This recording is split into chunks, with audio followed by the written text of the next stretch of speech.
Let's talk about the Bible. We're going to try and unlock it today, but maybe not in the way you're used to. We're not treating it like a simple rule book, but more like a complex ancient library. We're going to use the tools that historians and literary scholars use to see this hugely influential book in a completely new, and I think a much more fascinating light. For millions of people, this book is a source of profound wisdom and comfort. It's inspired movements for justice, incredible works of art, you name it. And yet, for so many others, it's become a source of deep anxiety, even trauma, something twisted to justify things like science denial and psychological control. How is that possible? How can one collection of texts lead to such radically opposite results? Scholars argue that the answer isn't really in the words themselves, but in the lens we're taught to use when we read them. And one particular lens, a surprisingly modern one, is where a lot of the trouble seems to start. That lens is what we call biblical literalism. Basically, it's a framework that demands these ancient texts live up to our modern standards of science and history, standards that the original authors and audiences could never have even imagined. And here's the really surprising part for a lot of people. Biblical literalism isn't ancient, not even close. Scholars are pretty clear that it's a pretty recent invention, something that came out of theological debates in America just about 150 years ago. The original readers of these texts, they had a completely different, and frankly, a much more sophisticated way of looking at them.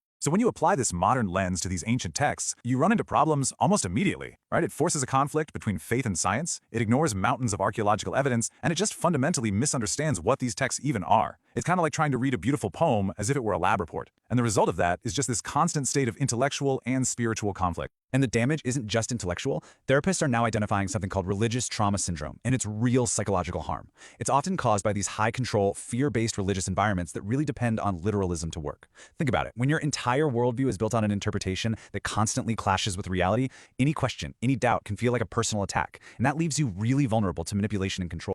So if that rigid modern lens is the problem, what's the solution? It's not about just throwing the book away. It's about swapping a fragile lens for a more robust toolkit. Let's explore the powerful and surprisingly accessible tools that scholars use to approach these ancient texts. It really boils down to three fundamental steps that any good reader of ancient literature uses. First, you have to understand the historical context. Second, you've got to identify the literary genre. And third, you have to ask some critical questions about who actually wrote it. First up, context. The New Testament wasn't written in a quiet, peaceful monastery. It was forged in the fires of a brutal war. The Gospels were written in the traumatic aftermath of Rome's complete destruction of Jerusalem and its temple. That catastrophe, that national trauma, it shapes every single page, from prophecies of doom to the very idea of a faith that could somehow survive without its sacred center.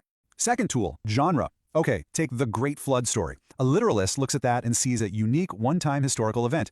A scholar, though, sees a conversation happening. I mean, just look at this. The instructions in Genesis for building the ark are strikingly similar to those in a much older Mesopotamian story, the Epic of Gilgamesh. Now, this isn't plagiarism. It's a huge clue to the genre. This is mythic, theological storytelling, not a weather report. And third, authorship. Now, this is fascinating. Out of the 66 books in a typical Protestant Bible, how many do you think scholars believe were actually written by the person whose name is on the cover, or someone we can identify with really high confidence? The answer is this many.